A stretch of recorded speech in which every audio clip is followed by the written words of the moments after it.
Amara Vale slipped through the hotel ballroom service entrance, her black apron tied tight, her sneakers silent against the polished marble. At 23, she was used to blending into the background, another faceless worker in a sea of wealth. But tonight, her pulse thrummed with purpose. She adjusted the tray of champagne flutes, her fingers steady despite the weight of what she was about to do. The Draxlers' annual gala was in full swing, a glittering parade of power and privilege, and she had clawed her way onto the staff roster for one reason: to bring their empire to its knees. Months of planning, sleepless nights, and whispered calls with allies had led to this moment. As she stepped into the glow of chandeliers, she felt the room's energy shift, though no one noticed her yet. They never did, until she wanted them to. The ballroom was a spectacle of excess, filled with the city's elite, bankers, CEOs, and socialites draped in silk and diamonds. Amara moved through them, her tray a shield, her eyes scanning for the Draxlers. She spotted them at the head table, a trio of untouchable arrogance. Cashin Draxler, the billionaire patriarch, sat like a king, his silver hair catching the light as he leaned into a conversation. His wife, Lyra, radiated cold elegance, her smile sharp enough to cut glass. Their son, Orion, lounged with a smirk, his tailored suit doing little to hide his spoiled cruelty. Amara's grip tightened on the tray. They hadn't recognized her. Why would they? To them, she was just another servant, invisible until they needed sport. She approached their table, offering champagne with a practiced nod. Orion's eyes flicked to her, lazy and predatory. "Careful, sweetheart," he said, loud enough for the nearby guests to turn. "Don't spill. Wouldn't want to ruin Daddy's big night." His voice dripped with mockery, and a few investors chuckled, their gazes lingering on her plain flats, her simple braid. Amara's face stayed neutral, her heart a steady drum. She set a flute in front of Lyra, who didn't bother looking up. "Make it quick," Lyra murmured, waving a manicured hand. "We're expecting important people." Amara nodded, retreating a step, but her mind was racing, cataloging every word, every glance. She had studied their patterns for months, how they humiliated staff, how they flaunted their $500 million empire like a weapon. Tonight, she was ready to turn it against them. As she circled back with another tray, the Draxlers' routine began, as predictable as it was cruel. Orion leaned forward, his voice carrying over the violins. "Hey, waitress," he called, snapping his fingers. "You look like you're struggling. Need a hand?" He didn't wait for an answer, stacking 2 unopened champagne bottles on her tray. The weight shifted dangerously, glass clinking as she adjusted her grip. "If she drops it, at least we'll have entertainment," he said, grinning at the table. Laughter rippled through the guests, their eyes pinning her like a spotlight. Amara's arms burned, but she balanced the tray with precision, her face a mask of calm.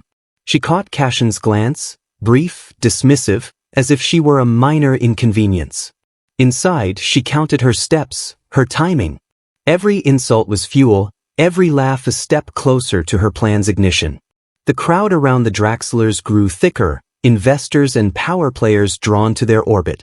Amara moved among them, invisible again, her tray steady despite Orion's stunt.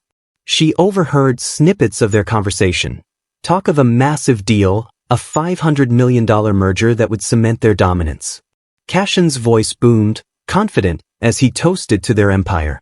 Lyra chimed in, her tone honeyed but cutting. "It's a shame some people will never understand real power," she said, her eyes sliding to Amara for a split second before returning to her guests.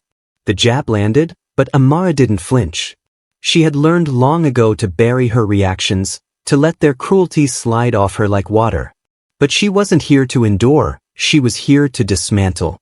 Orion wasn't done. He leaned back, letting a silk napkin slip from his lap to the floor. "Oops," he said, his voice mock innocent. "Let's see how quick she reacts. They're trained like reflex dogs, aren't they?" The table erupted in chuckles, eyes darting to Amara. She didn't move, didn't bend to pick it up. Her refusal hung in the air, sharper than their laughter. Orion's smirk faltered for a fraction of a second, but he covered it with a sip of champagne. Amara stepped back, blending into the shadows of the ballroom, her tray still balanced. She felt the weight of their stares, the room's anticipation of her failure.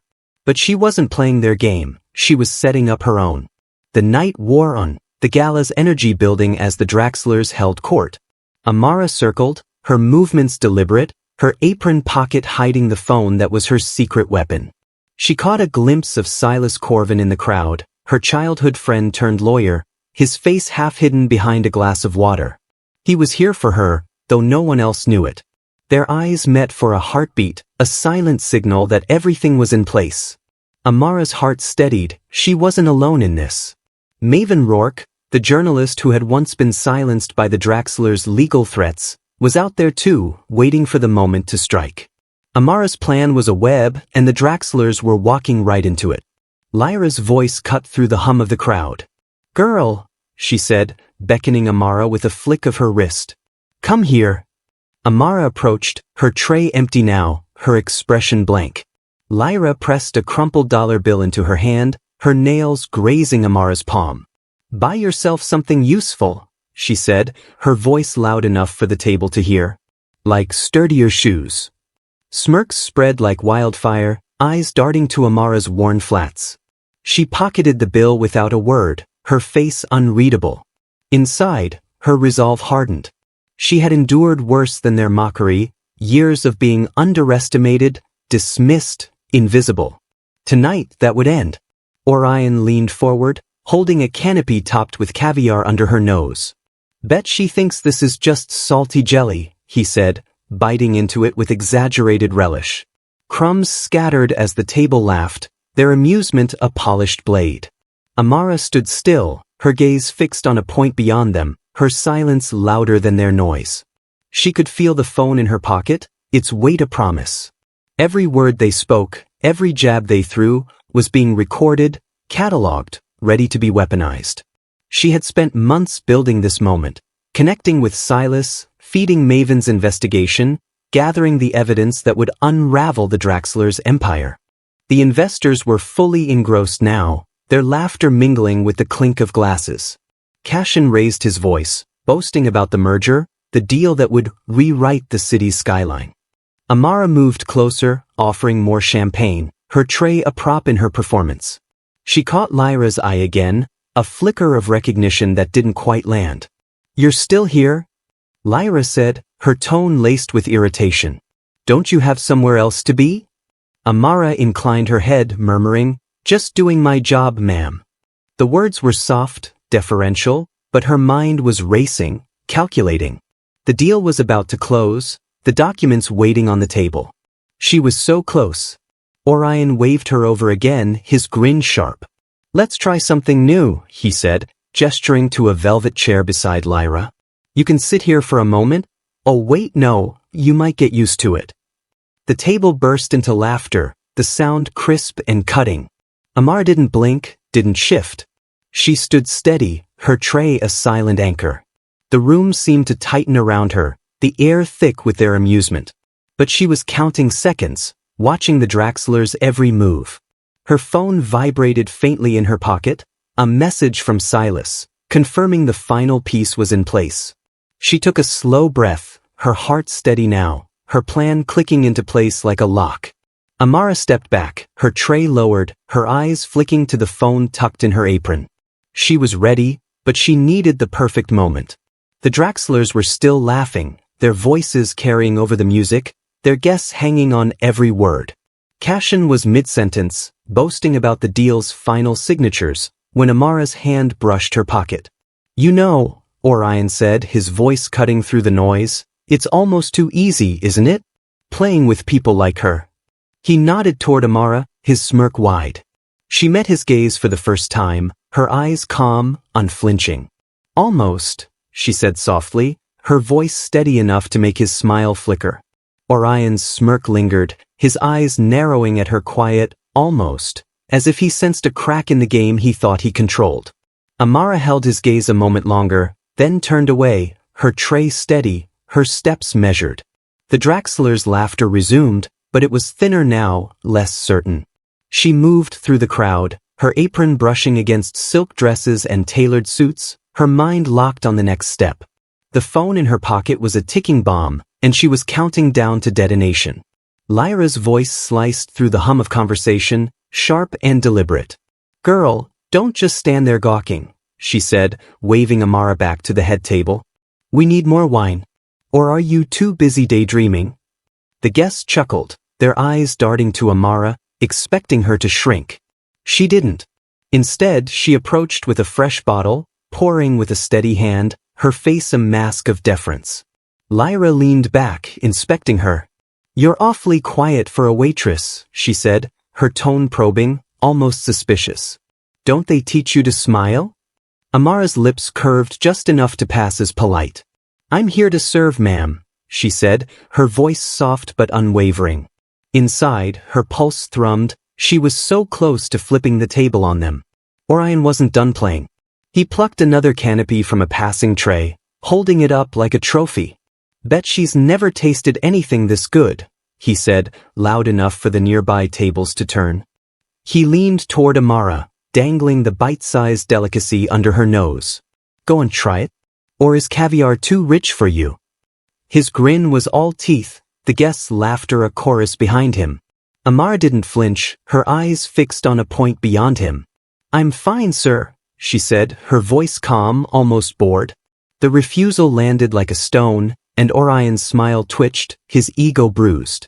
He popped the canopy into his mouth, chewing with exaggerated relish, but his eyes stayed on her, searching for a crack. Cashin, who had been quiet, leaned forward now, his presence commanding the table's attention. "Enough games, Orion," he said, his voice low, authoritative. "We've got a deal to close."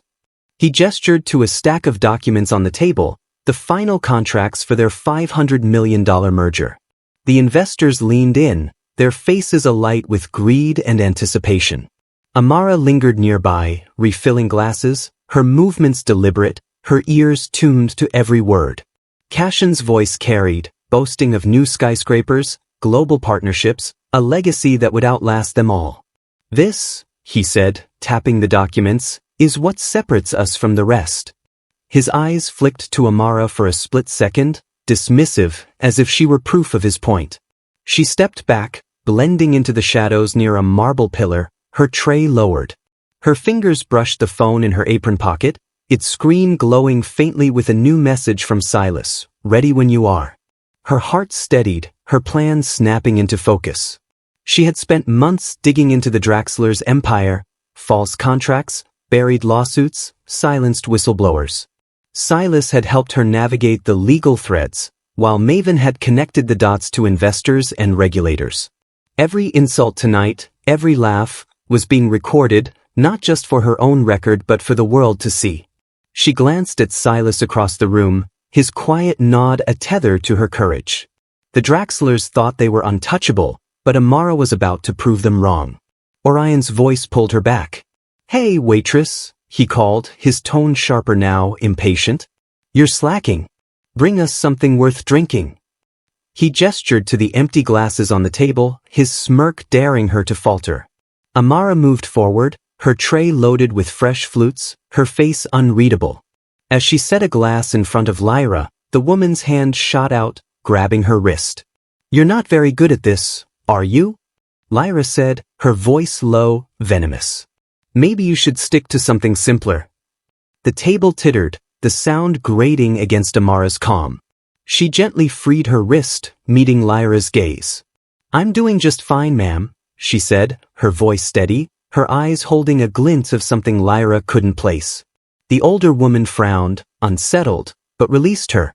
The gala's energy shifted as the Draxlers prepared to sign the merger documents. Cashin stood, raising a glass to the room, his voice booming with confidence. "To Draxler Holdings," he said, "and to the future we're building tonight." The guests clapped, their applause a wave of sycophantic approval. Amara stood at the edge of their circle, her tray empty now, her hand hovering near her pocket. She caught Maven's silhouette near the ballroom's entrance, the journalist's camera discreet but ready. The Draxlers were too busy basking in their moment to notice the storm gathering around them. Amara's fingers closed around her phone, her thumb brushing the screen. It was almost time. Orion, still restless, turned his attention back to her. "You know," he said, leaning back in his chair, "it's almost sad watching people like you scurry around. No ambition, no future. Just this." He gestured vaguely at her apron, her tray, his voice dripping with disdain. The guests laughed, but it was weaker now, their focus split between Orion's cruelty and Cashin's impending signature. Amara didn't respond, her silence a blade of its own. She stepped closer, placing a fresh napkin on the table, her movements slow, deliberate. "Not everyone needs an empire," she said softly, her words barely audible over the music. Orion blinked, caught off guard, but before he could retort, Cashin's pen scratched across the first document, the sound like a gunshot in Amara's ears. She retreated to the edge of the room, her heart pounding now, her plan teetering on the edge of execution. The Draxlers were signing, their signatures sealing their triumph, or so they thought. Amara's phone vibrated again, another message from Silas. Now. She took a breath, her fingers steady as she opened the app she'd prepared. Months ago, she'd found a backdoor into the Draxlers' deal, a flaw in their contracts that Silas had verified, a thread Maven had pulled to unravel their web of lies. One call, one signal, and it would all come crashing down. She glanced at the head table, where Lyra was laughing, her diamond earrings catching the light. "To power," Lyra said, raising her glass, her voice a toast to their victory. Amara's hand moved to her phone, her thumb hovering over the screen. She stepped into the open, no longer hiding, her apron still tied but her posture straight, unyielding. The room didn't notice her yet, their eyes fixed on the Draxlers, on the documents, on the promise of wealth. She raised the phone to her ear, her voice cutting through the violins, clear and steady. "Cancel the deal," she said, her words slicing the air. "Effective immediately." The music seemed to falter, heads turning, a ripple of confusion spreading. Lyra's glass froze halfway to her lips, her laughter dying. Orion's smirk vanished, his eyes darting to Amara. Cashin's pen stopped, his hand hovering over the page. For a moment, the ballroom held its breath. Lyra let out a nervous laugh, her voice brittle. "She's bluffing," she said, glancing at the investors, who shifted uneasily in their seats. "Some kind of stunt." But Amara didn't waver. She tapped her phone, and the ballroom's central screen, meant for corporate slideshows, flickered to life. Emails, documents, and recordings, months of evidence, flashed across it, exposing the Draxlers' lies, their fraud, their buried scandals. Investors gasped, their phones buzzing as notifications poured in. Amara lowered her phone, her eyes locked on the Draxlers. "I'm not bluffing," she said, her voice calm but unyielding. The room erupted in whispers, the air thick with panic. Cashin's face drained of color, his hand still clutching the pen. "What is this?" he demanded, his voice low, dangerous. He stood, towering over the table, but Amara didn't flinch. She stepped forward, her tray abandoned, her apron no longer a disguise. "It's over," she said, her words carrying across the room. "Your deal, your empire, it's done." The investors were on their feet now, phones in hand, their voices rising in a chaotic hum. Lyra's eyes darted to the screen, her composure cracking as she saw her family's secrets laid bare. Orion lunged toward Amara, his face twisted with rage, but Silas appeared at her side, his presence quiet but firm. "I wouldn't," he said, his voice steady, and Orion froze. The ballroom was a storm now, guests scrambling, reporters pushing forward, cameras flashing. Amara stood at the center, her heart racing but her resolve unbreakable. She had planned this for months, endured their mockery, their cruelty, all for this moment. The Draxlers' empire was crumbling, and she was the one who had lit the fuse. "You thought I was nothing," she said, her voice rising just enough to carry. "But I was paying attention." The room was hers now, every eye on her, the waitress who had brought down a dynasty. And she wasn't done yet. The ballroom was a hurricane of chaos, the chandeliers' glow flickering as if mirroring the unraveling of the Draxlers' empire. Amara stood at the center, her apron still tied but her posture commanding, the phone in her hand now a scepter of truth. The screen behind her blazed with evidence, emails detailing bribes, forged contracts, silenced whistleblowers, all laid bare for the world to see. Investors scrambled for the exits, their phones buzzing with urgent calls to brokers, their faces pale with the realization that their fortunes were tied to a sinking ship. The Draxlers sat frozen at their table, Cashin's pen still hovering over the unsigned documents, Lyra's glass trembling in her hand, Orion's smirk replaced by a scowl of disbelief. Amara's voice lingered in the air, her words, "You thought I was nothing," echoing like a verdict. Cashin was the first to move, his chair scraping back as he stood, his face a mask of fury. "Who are you?" he demanded, his voice low but shaking, as if he could still intimidate her into submission. Amara didn't flinch. She stepped closer, her sneakers silent on the marble, her eyes locked on his. "I'm Amara Vale," she said, her voice steady, cutting through the chaos. "And I've been watching you for a long time." The room seemed to hold its breath, the reporters' cameras flashing, capturing every word. Silas stood at her side, his quiet presence a shield, while Maven Rourke pushed through the crowd, her notebook open, her eyes gleaming with the story she'd waited years to tell. Lyra's laughter broke the tension, shrill and desperate. "This is absurd," she said, her voice pitching higher as she turned to the remaining guests. "She's a nobody, a waitress. You're going to believe her over us." But her words fell flat, drowned by the murmurs of the crowd, the damning evidence still scrolling across the screen. An investor, a gray-haired man in a tuxedo, stood abruptly, his face red. "You lied to us," he spat, pointing at Cashin. "This deal was built on fraud."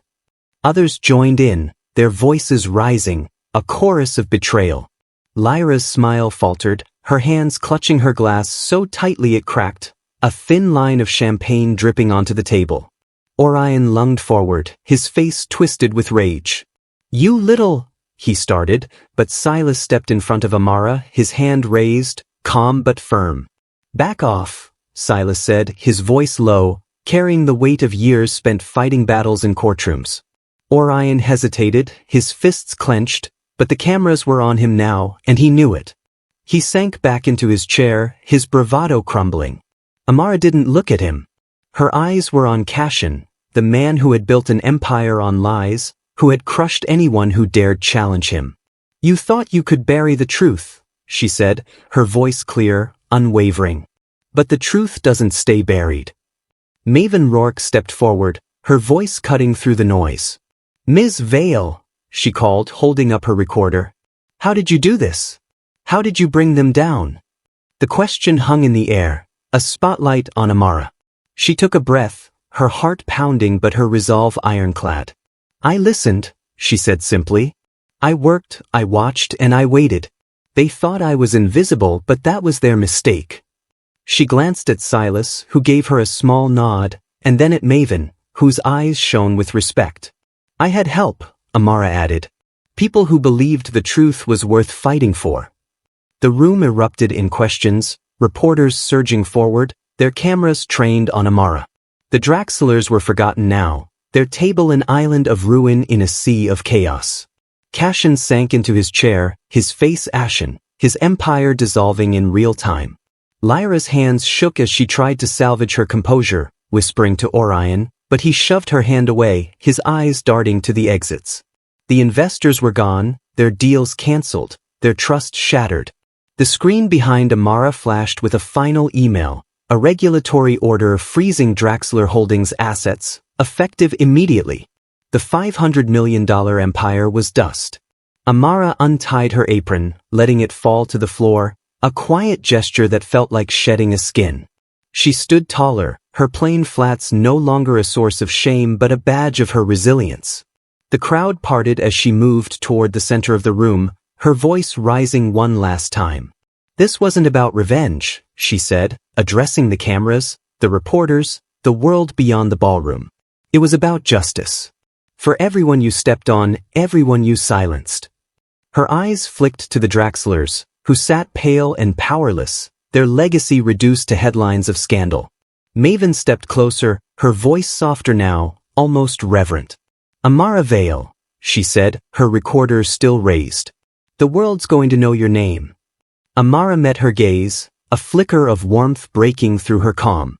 Good, she said quietly. Let them. Silas touched her arm, a silent reminder of their shared fight, their years of planning in the shadows. The reporters swarmed, their questions a tidal wave, but Amara stood steady, her story no longer hidden. She had been the waitress, the nobody, the invisible girl, but now she was the woman who had toppled an empire. As the cameras rolled, the room buzzed with her name, Amara Vale, spoken with awe, with respect, with recognition. The Draxlers were escorted out by security, their heads bowed, their power stripped away. Amara watched them go, her heart quiet now, the storm inside her finally calm. She had done what she came to do. The world saw her, not as a servant, but as a force. And for the first time in years, she felt free. Say something to the world. Lily shook her head, closing her chessboard. I just wanted to play, she said, and Clara's laugh was warm, fierce with pride. The ballroom's lights glowed brighter, the weight of their struggles lighter, as Clara and Lily stepped toward the exit, their victory a fire that outshone the chandeliers, fueled by a grandfather's lessons and a mother's unbreakable love. If you like this story, hit that like button to let us know. Share this story with someone who needs a spark of hope, and subscribe to join us for more tales of human strength and unexpected victories. Your support keeps these stories alive, and we can't wait to bring you the next one.